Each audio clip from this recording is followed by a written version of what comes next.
नमस्कार दोस्तों, मैं हूं आपका भाई प्रतीक मलिक और स्वागत करता हूं आपका आपके अपने यूट्यूब चैनल टी से प्रतीक मलिक पर। और जैसा कि आपको पता है कि हमारा सीटेट का क्रैश कोर्स चल रहा है, जिसके अंदर एक ईवीएस की क्लास हो चुकी है हमारी। उस आज हमारे दूसरी क्लास है। तो हमारी आज हम लेंगे मेथड्स एंड अप्रोच के ऊपर। इससे पहले हम जो सीडीपी से रिलेटेड जो क्वेश्चन ईवीएस के अंदर आते हैं वो हम कल कर चुके हैं। चलिए, क्लास स्टार्ट होने से पहले मैं कुछ चीज़ें आपको बता देता हूँ। कुछ बच्चों के मेरे पास मैसेज आ रहे थे कि सर ईवीएस है हमारा, ईवीएस किस तरह से आता है। तो भैया 30 नंबर की आती है, 15 नंबर का हमारा आता है तीसरी चौथी पाँचवीं की एनसीईआरटी बुक से, और 15 नंबर का आता है पेडागोजी से। तो भाई देखो, लोग कह रहे थे कि सर ये वाला पार्ट भी करवा दो एनसीईआरटी वाला। तो मुझे नहीं लगता ये मुझे आपको करवाना चाहिए भैया, ये पढ़ने की चीज़ है। मैं आपको इसके नोट्स बना के दे सकता हूँ, मैंने आपको नोट्स दे दिए हैं, समझ आया। जिनकी क्लासेस मैं नहीं ले रहा हूँ उसकी तो मैं फ्री में नोट्स दे भी रहा हूँ, कोई दिक्कत की बात नहीं है। जिसकी क्लास ले रहा हूँ फिर भी कुछ बच्चों को नोट्स चाहिए उनके, तो उन वो पेड नोट्स हैं, उसके अंदर आपको क्वेश्चन प्रैक्टिस के लिए भी मिल रहे हैं। जैसे सीडी के हम पूरा दे चुके हैं, तो जो बच्चे वो चाहें वो भी ले सकते हैं, ठीक है। चलिए बाकी ये बता देता हूँ। अब अगर किसी को ये नोट्स चाहिए 10 पेजेस के, तो हमारे डिस्क्रिप्शन बॉक्स में लिंक है, आप वहाँ से डाउनलोड कर सकते हैं। या फिर टेलीग्राम पर आप सर्च करेंगे TCF प्रतीक मलिक, प्रतीक में डबल ई है, आई नहीं है, ठीक है। कुछ बच्चों के मेरे पास रिक्वेस्ट आए थे कि सर नहीं सर्च हो रहा है, ये नहीं हो रहा, तो डबल ई है, आई नहीं है। तो आप सर्च कर लेना, आपको वहाँ से ईवीएस के 10 पेजेस के नोट्स मिल जाएंगे, जिसमें आपको ईवीएस पूरा कवर कर रखा है। आपको अलग से कोई क्लासेस लेने की ज़रूरत नहीं है। लोग बेवकूफ़ बना रहे हैं, 20-20 25-25 आपको क्लास दे रहे हैं इस चीज़ के लिए। आप खुद पढ़ सकते हैं, और वो एक दिन का काम है, आप 10 पेजेस को आराम से कर सकते हैं, ठीक है। जो उसमें समझाना होगा वो चीज़ भी मैं क्लास ले लूँगा, कोई दिक्कत की बात नहीं है। अब आगे चलते हैं हम, ठीक है। पहले ये देख लेते हैं मैथडोलॉजी। मैथडोलॉजी के अंदर भैया 19 क्वेश्चंस आए हैं। देखिए, अभी तक हमने सीडीपी के अंदर भी मैथडोलॉजी करी थी, लेकिन इसके अंदर हमारा सब्जेक्ट सेंटर्ड हो जाता है। सब्जेक्ट सेंटर्ड में देखिए कुछ क्वेश्चन तो आएंगे एडगर डेल में कि किन चीज़ों को हम कैसा पढ़ाएंगे, ठीक है। कुछ चीज़ें, दूसरी चीज़ें ये आएंगी, ये एडगर डेल के अंदर हम बात करेंगे, तो उसके अंदर में मैं बताऊंगा क्या चीज़ें होंगी। इनके आपको नोट्स मिलेंगे भाई, एडगर डेल के, एनसीएफ के और स्किल के। जबकि सीडीपी और मेथड्स के मैं क्वेश्चन डिस्कस करूंगा आपके साथ में। रीज़न भी ये है कि इसके दुनिया भर के नोट्स हो सकते हैं, ठीक है। इस वजह से आपकी एक अप्रोच मेरे को बैठानी है, तो वो मेरे को ऐसा लगता है कि मैं क्वेश्चन से आपकी अप्रोच ठीक कर सकता हूँ, तो आप वो चीज़ कर पाएंगे, ठीक है। बाकी हाँ, इनके आपको नोट्स मिल जाएंगे। नोट्स मैं उनको कह रहा हूँ जो पेड नोट्स जिन्होंने लिया है, ठीक है। चलिए स्टार्ट करते हैं अपना मेथडोलॉजी के ऊपर कि क्या चीज़ें हैं। अब देखिए, मैथडोलॉजी में इस तरह की चीज़ें होंगी कि मान लो आपको टॉपिक पढ़ाना है एयर का, तो आप बताओ आप क्या कर पाओगे या किस तरह की चीज़ें होंगे। तो आप एक चीज़ समझना, देखो यहाँ वाटर भी हो सकता था, यहाँ एयर भी हो सकता था, यहाँ फूड भी हो सकता था, यहाँ कुछ भी हो सकता था। तो अगर इस तरह से इसके नोट्स बनाने लगा तो नहीं बन पाएंगे ना भाई। इसी तरह से ये जो चार चार हमने एक्टिविटी दे रखी है, तो 10 20 25 तरह की, कितनी तरह की भी एक टॉपिक के ऊपर एक्टिविटी हो सकती है, तो वो भी बोर हो जाओगे पढ़ पढ़ के। तो इस वजह से आपको एक परफेक्ट चीज़ पता होनी चाहिए, वो चीज़ें मैं समझा रहा हूँ। पहली बात तो ये है, आपको ये समझ में आना चाहिए टॉपिक में समझाना क्या चाह रहे हैं। टॉपिक में ये समझाना चाह रहे हैं कि एयर हैज़ वेट, एयर में वेट है और ये ऑक्यूपाई करता है स्पेस, समझ आया। दो चीज़ें करना है, एक तो वो भारी है, दूसरा वो स्पेस ऑक्यूपाई करता है। कौन सी एक्टिविटी से मैं समझा सकता हूँ, समझो एक चीज़ ये है, place an empty inverted beaker on the surface of water and start pressing it down, ठीक है। हमने उल्टा बीकर लिया है एक, उसके बाद में उसको प्रेस कर रहे हैं नीचे की तरफ में, ठीक है। हम क्या कर रहे हैं, उसको उल्टा प्रेस कर रहे हैं, ठीक है। तो ये हो सकता है क्योंकि देखो हमारा खाली नहीं है बीकर, हमें पता चल जाएगा कि हमारा खाली बीकर नहीं है, ठीक है। आपने अगर देखा हो तो नहाते टाइम पे आपने डब्बे को उल्टा किया होगा, डब्बे को उल्टा कर के टाइम पे वो नीचे नहीं जाता, वो ऊपर आ जाता है वापस। तो वो किस वजह से, क्योंकि उसके अंदर एयर थी और पानी अंदर घुस नहीं पा रहा था, ठीक है। तो कहीं ना कहीं ये ठीक है, हाँ ये चीज़ हो सकती है। एक तो हमने ये ले ली है ये चीज़। दूसरा है हमारे पास suck the juice through a स्ट्रो। देखो अगर हम जूस स्ट्रो से पी रहे हैं तो इसके अंदर एयर का कोई काम नहीं है, ये सारा टोटली प्रेशर के ऊपर रहता है, तो इसको हम काट देते हैं। ठीक है, इसके ऊपर टिक लगाते हैं, ये हो सकता है हमारा। फिर दूसरा है ब्लो एयर इन बैलून। जब हम अंदर फूंक मारते हैं हवा के अंदर, तो क्वेश्चन ये है कि क्या ये बता पाएगा जो हम, ये एक्टिविटी वो बता पाएगी जो हम कहना चाह रहे हैं कि air occupy space, air space को ऑक्यूपाई करती है। हाँ, ये बता पाएगा क्योंकि हवा मारने की वजह से वो गुब्बारा फूल गया। ठीक है, तो एक ये चीज़ हो गई, ये भी आपकी बात मान ली। ठीक है, वेट ये नहीं बता सकता।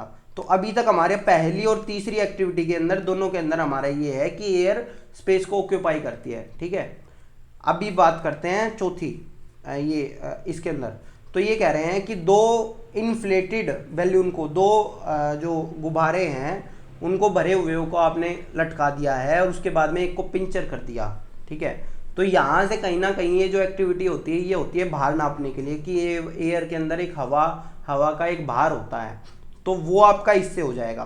तो अब आप देखो भाई, इन पहले और तीसरे से तो आपका ये हो जाएगा कि एयर जगह घेरती है, और डी से ये हो जाएगा कि एयर भारी भी है। तो अब आपको इन दोनों का कॉम्बिनेशन बना के देखना है कि कौन सा आंसर है। देखो ए और डी, हाँ भाई ए और डी हमारा हो सकता है, तो ये हमारा ऑप्शन हो सकता है।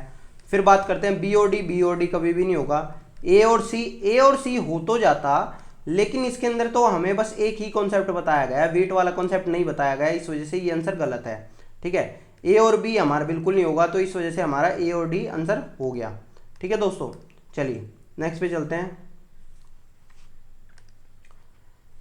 सिंपल है, देखो an effective teaching learning will happen in the class when a teacher help और facilitate to link the knowledge. अब देखो हम नॉलेज को लिंक कर रहे हैं, जो पुराना सीखा हुआ है और जो नया चीज़ सिखा रहे हैं उसके अंदर। तो इसके अंदर है कि ये क्या चीज़ बढ़ाने की कोशिश कर रहा है। तो correlation of transfer of knowledge, एक चीज़ बताए थे मैंने, नेगेटिव ट्रांसफर और पॉजिटिव ट्रांसफर। जब हम सीडीपी कर रहे थे, सीडीपी करते टाइम पे नेगेटिव ट्रांसफर पॉजिटिव ट्रांसफर बताया था। जब हम पुरानी सीखी हुई चीज़ें हमें आगे यूज आती हैं तो हम उसको पॉजिटिव ट्रांसफर कहते हैं। तो ये कहीं ना कहीं वही है। ठीक है, तो हमारा आंसर यही होगा। चलिए नेक्स्ट चलते हैं। Sarita teaches Sarita's teacher engage her in a number of group activities such as group discussion, group project. मतलब वो ग्रुप वाली सारी चीज़ें कर रही है। तो जब एनसीएफ करवाया था मैंने आपको सीडीपी के अंदर, तो उसके अंदर एक चीज़ बताई थी कि जैसे ही अगर ये सारी चीज़ें आती हैं ना, तो ये किसके अंदर आती हैं, ये सारी आती हैं learning as a social activity. Learning हमारी सोसाइटी से सीखी जाती है। जब वाइगोत्स्की करा रहा था, जब भी मैंने यही वाली बात बोली थी। ठीक है, लर्निंग थ्रू रिक्रिएशन नहीं है, learning guided, language guided learning भी नहीं है भाई, लैंग्वेज की तो बात है ही नहीं इसके अंदर, कंपटीशन भी नहीं है। और ये हमारा हम सोसाइटी से बच्चा सीखेगा तो उसको जितना ज़्यादा ग्रुप एक्टिविटी दोगे, ये सारी चीज़ें दोगे, तो वो उससे ही होगा। तो ये कहीं ना कहीं हमारा आंसर 4 है। ठीक है, चलिए नेक्स्ट पे चलते हैं। क्वेश्चन है कि इनमें से सारे, देखो समझो, the following are the method of teach EVS. पर्यावरण अध्ययन पढ़ाने की विधियां हैं, इसके अलावा कौन सी के अलावा। देखो भाई, ईवीएस कभी भी हम एक्सप्लेनिंग लेक्चर से नहीं करेंगे। हम लेक्चर मेथड होता है ना, उससे कभी नहीं पढ़ाएंगे, समझ लेना। ठीक है, ये सबसे नेगेटिव चीज़ होती है। ये जब एनसीएफ में आपको करवाऊंगा ईवीएस का, उसके अंदर बता दूंगा। बाकी ये सारे positive, problem solving, cooperative learning, guided learning, ये सारी पॉजिटिव चीज़ें, इनको यूज़ कर सकते हैं हम, इन मेथड का यूज़ कर सकते हैं। देखो सीडीपी के अंदर तो मैंने वो बता दिया था कि कौन सा मेथड क्या होता है। अब इसके अंदर मैं ये बता रहा हूँ कि ईवीएस के अंदर हम कौन सा मेथड यूज़ करेंगे। ठीक है, चलिए नेक्स्ट पे चलते हैं। देखो भाई, while doing experiment and practical work, Shama's performance is best in her class. She is considered a very creative person. Creative person के अंदर मैंने आपको सीडीपी के अंदर बताई थी, कौन सी होती है बताओ भाई। क्रिएटिव के अंदर कौन सी थिंकिंग होती है, बताया था डाइवर्जेंट थिंकिंग होती है, अपसारी चिंतन होता है। ठीक है, जिनके पास सीडीपी के मेरे नोट्स हैं, पेड नोट्स हैं, वो देख सकते हैं, उसके अंदर लिखा हुआ है। ठीक है, और जिनके पास नोट्स नहीं है वो हमारा थिंकिंग वाला चैप्टर दोबारा देख लें, उसके अंदर बताया हुआ है मैंने। चलिए नेक्स्ट देखो क्वेश्चन क्या कहना चाह रहा है, देखो समझो। कह रहे हैं कि जो शीला है, शीला ने क्लास को पढ़ाया, फिफ्थ क्लास को, एक फिफ्थ क्लास के अंदर है कि व्हाट इफ इट फिनिशेस, ठीक है, यदि यह समाप्त हो जाए तो, चैप्टर है, तो ये पढ़ा दिया। अब वो कुछ बच्चों को समझ में नहीं आया, तो इसका क्या मतलब है? इसका मतलब एक सिंपल सा होता है कि वो सही तरह से उसने करेक्ट मेथडोलॉजी का यूज़ नहीं किया, इस वजह से बच्चों को समझ नहीं आया। तो हमारा आंसर यही हो जाएगा, ठीक है। अब आप ये नहीं कहने लगेंगे कि भाई ये चैप्टर होना ही नहीं चाहिए क्लास के अंदर, ठीक है। एनसीईआरटी ने जो चैप्टर कर रखे हैं बहुत रिसर्च के बाद डाल रखे हैं, तभी वो आए हैं। तो इसके अंदर टीचर ने सही मेथडोलॉजी का यूज़ नहीं किया, क्योंकि एक्चुअली उसके अंदर मेथडोलॉजी नीचे लिखी भी हुई है, ठीक है, मेथडोलॉजी नीचे लिखी भी हुई है। तभी जो एनसीईआरटी अगर आप देखेंगे, एनसीईआरटी के अंदर नीचे मेथडोलॉजी भी होती है, कि जिसको मैं आगे डिस्कस भी करूंगा आपको, ठीक है। चलिए नेक्स्ट पे चलते हैं। ये क्वेश्चन मैंने कल करवा दिया था, समझ लो भाई इस चीज़ को, मेरे को नहीं लगता आपको दोबारा करवाने की चीज़ है। सबसे पहले हम क्या करते हैं, हम डिज़ाइन को प्रिपेयर करते हैं, उसके बाद ब्लूप्रिंट बनाते हैं, उसके बाद क्वेश्चंस बनाते हैं, उसके बाद एडिट करते हैं क्वेश्चंस को। तो आपका आंसर आ जाएगा कहाँ से।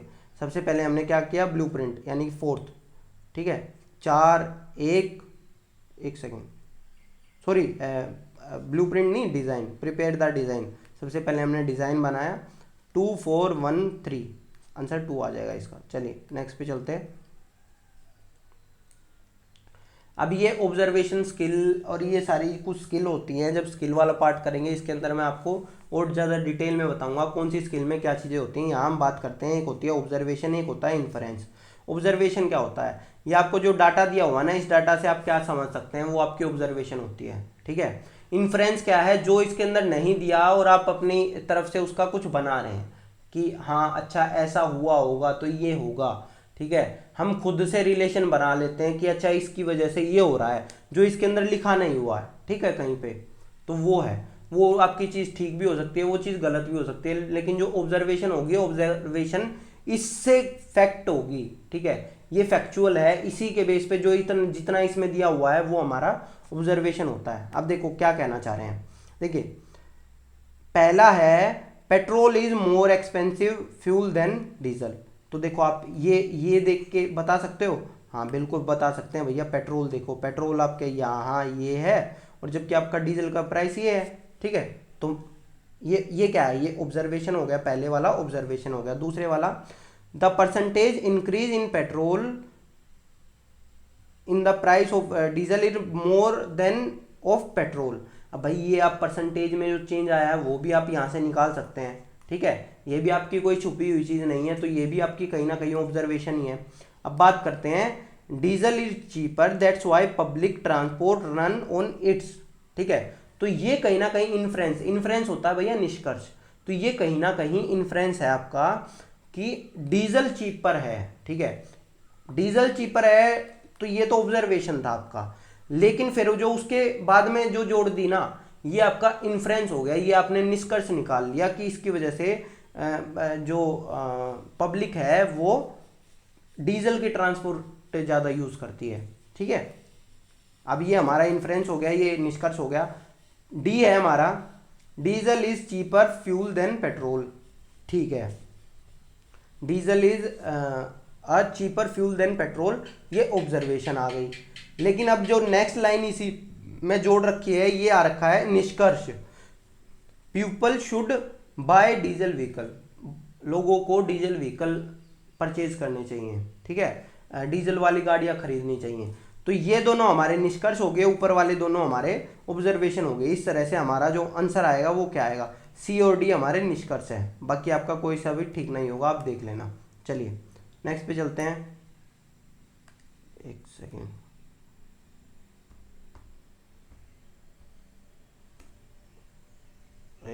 हाँ चलिए।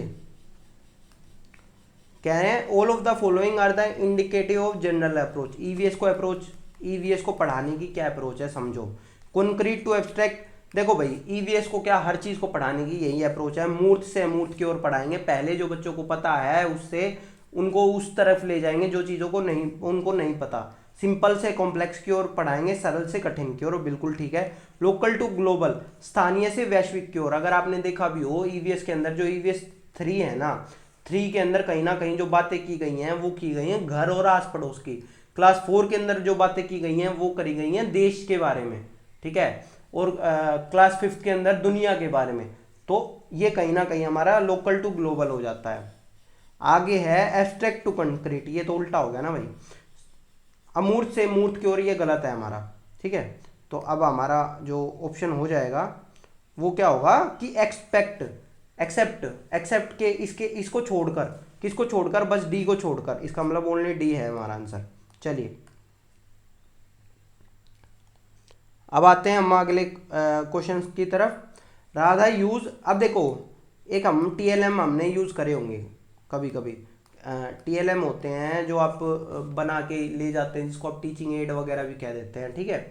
तो ये कह रही है कि राधा ट्रेवल टिकट लेके जाती है, अलग अलग तरह की, कोई ट्रेन की ले गई, कोई आपकी बस की हो गई, कोई किसी और चीज़ की टिकट हो गई। तो ये वो क्लास के अंदर लेके चली गई, तो वो उससे क्या क्या पढ़ा सकती है, समझो। The cost of travel by different mean is different, बिल्कुल ठीक है। वो ये बता सकती है कि भैया देख, अगर मैं टैक्सी से आई हूँ तो इतना हुआ है, ऑटो से आई हूँ तो इतना हुआ है, बस से आई हूँ तो इतना हुआ है, ट्रेन से आई हूँ तो इतना हुआ है, ये पढ़ा सकते हैं हम, बिल्कुल ठीक है। The cost of travel depends on the fuel used by vehicle, तो भैया टिकट के ऊपर ये तो लिखा नहीं होता कि इसके अंदर कौन सा फ्यूल यूज़ किया गया है, तो ये तो पढ़ा नहीं सकते हम, ठीक है। अगर लिखा होता तो हम पढ़ा सकते, लेकिन नहीं लिखा हुआ तो इस वजह से हम ये चीज़ तो पढ़ा नहीं सकते। We need ticket to travel by public transport from one place to another, ये अगर हम देखा जाए ये पढ़ा सकते हैं, ठीक है। कि हमें अगर मान लो जाना है कहीं पे तो हमें टिकट चाहिए होती हैं, तो हाँ ये हम पढ़ा सकते हैं ना कि ये टिकट्स की क्यों ज़रूरत पड़ी भाई हमें, क्योंकि हमें इधर से उधर जाना था, ठीक है। चलिए नेक्स्ट पे चलते हैं। अब आता है हमारा अंडरस्टैंडिंग रिजर्वेशन प्रोसेस। तो एक बस टिकट दिखा के आप रिजर्वेशन प्रोसेस तो आप शेयर नहीं कर सकते ना, तो हमारा कहीं ना कहीं आंसर क्या होगा, ए और सी, ठीक है। ए और सी हमारा आंसर हो जाएगा। चलिए नेक्स्ट पे चलते हैं। क्वेश्चन देखो, ये कह रहे हैं कि इनमें से आप कौन कौन सी टेक्निक और टूल्स को यूज़ करोगे ईवीएस को एसेस करने के लिए। तो भैया ये सब कुछ यूज़ कर सकते हैं, ये सारी प्रोजेक्ट वर्क भी यूज़ कर सकते हैं, फील्ड ट्रिप भी यूज़ कर सकते हैं, जर्नल राइटिंग भी यूज़ कर सकते हैं, कंसेप्ट मैपिंग भी यूज़ कर सकते हैं। तो इस वजह से इसका आंसर है 2, ठीक है। तो चलिए नेक्स्ट पे चलते हैं। अब कह रहे हैं experimentation is one of the indicator of assessment, which of the following is the most appropriate way of assessing experimentation indicator. अब हमें ये देखना है एक्सपेरिमेंट बंदे ने कैसा किया है, तो हम कैसे देखेंगे उसको, ये समझ रहे हो आप। देखो भाई हम कैसे देखेंगे, पहली बात तो मुझे ये पता होना चाहिए कि एक्सपेरिमेंटेशन क्रिएटिव राइटिंग तो नहीं होता। क्रिएटिव राइटिंग हमने कहा कि तू कैसा एक्सपेरिमेंट कर सकता है, एक बच्चे को हमें देखना है कि एक्सपेरिमेंटेशन कैसा कर सकता है, तो उसका क्रिएटिव राइटिंग लिखवा के देखे तो ये तो गलत चीज़ है, ठीक है। डेमोन्स्ट्रेशन में तो आपने ही कर दिया, तो बच्चा क्या सीखेगा उससे, कुछ भी नहीं सीखेगा। हैंड्स ऑन एक्टिविटी, हस्तपरक गतिविधियाँ, ये पॉजिटिव चीज़ होती है हमारे लिए जब बच्चा खुद कर रहा है, तो ये हमारा है। पिक्चर रीडिंग भी हमारा नहीं है, एक्सपेरिमेंट तो भैया खुद बच्चा करके देखेगा तो ही होगा ना, तो इस वजह से हमारा आंसर आ गया 3। चलिए नेक्स्ट पे चलते हैं। Which one among the following is the strongest argument in favour of adopting theme based. Theme हमने क्यों बनाई है ईवीएस के अंदर, जब हम एनसीएफ को करेंगे तो हमारी अलग अलग थीम्स होती हैं, बात करेंगे उसके बारे में भी। तो हमने थीम्स क्यों बनाई है, बात करते हैं उसके बारे में। देखिए थीम्स अगर मैं सीधा सीधा आपको ये बता दूं तो थीम्स होता है it helps in softening subject boundaries and accessing the knowledge holistically. ये कह रहे हैं कि यह विषय सीमाओं को नरम बनाने या सौम्य बनाने में और संपूर्णता में ज्ञान को प्राप्त करने में मदद करता है। थीम के अंदर अलग अलग चैप्टर होते हैं भाई आपके, ठीक है। एक थीम के अंदर 10 चैप्टर भी हो सकते हैं, 5 चैप्टर भी हो सकते हैं। तो कहीं ना कहीं हम इसलिए ये करते हैं, हमारा आंसर आएगा इसका 3, ठीक है भाई। चलिए नेक्स्ट पे चलते हैं।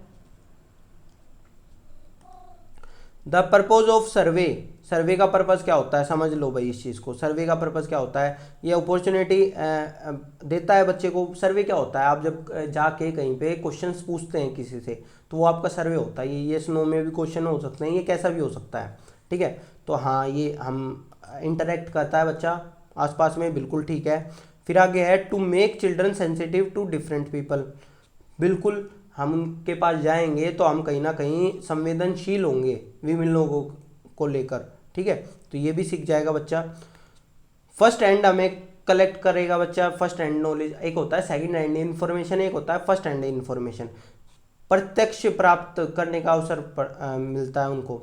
तो ये फर्स्ट हैंड कौन सी होती है, फर्स्ट हैंड वो होती है जो आपने खुद करी हो। सेकंड हैंड कौन सी होती है, जो बुक से पढ़ी, नेट से ली, ये सारा चीज़ें आपके पास सेकंड हैंड होती है। इसी तरह से to use it as an opportunity to for assessment, हाँ इसको असेसमेंट की अपॉर्चुनिटी की तरह भी ले सकते हैं। तो इसका जो हमारा आंसर आएगा वो आएगा 1, ठीक है। चलिए नेक्स्ट पे चलते हैं। बताया था ना सर्वे के अंदर हम ले भी सकते हैं।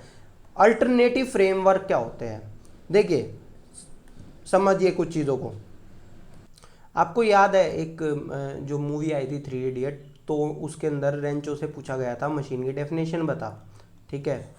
तो वो एक बहुत बेहतरीन एग्जांपल है अल्टरनेटिव फ्रेमवर्क का। उसने एक अपनी लैंग्वेज के अंदर करा था, जो फॉर्मली हमारा जो डेफिनेशंस है उनको छोड़ के उसने उनको जो फॉर्मली एक्सेप्टेड हमारी एक्सप्लेनेशन है ना, उनको छोड़ के उसने अपने वे में चीज़ें डिस्क्राइब करी थी। तो वो हमारा होता है अल्टरनेटिव फ्रेमवर्क। तो अगर आप देखेंगे फर्स्ट वाला, तो the idea that differ from the formally accepted explanation of the concept, कि वो आइडिया जो अलग है, जो हमारा जो औपचारिक रूप से जैसे जो डेफिनेशन होती है जो आपको बच्चों को सिखाई जाती है, या जो बाद में चतुर ने बताई थी, उससे अलग एक डेफिनेशन दी थी, तो वो हमारा अल्टरनेटिव फ्रेमवर्क ही था। तो यही है हमारा, ठीक है। चलिए नेक्स्ट पे चलते हैं।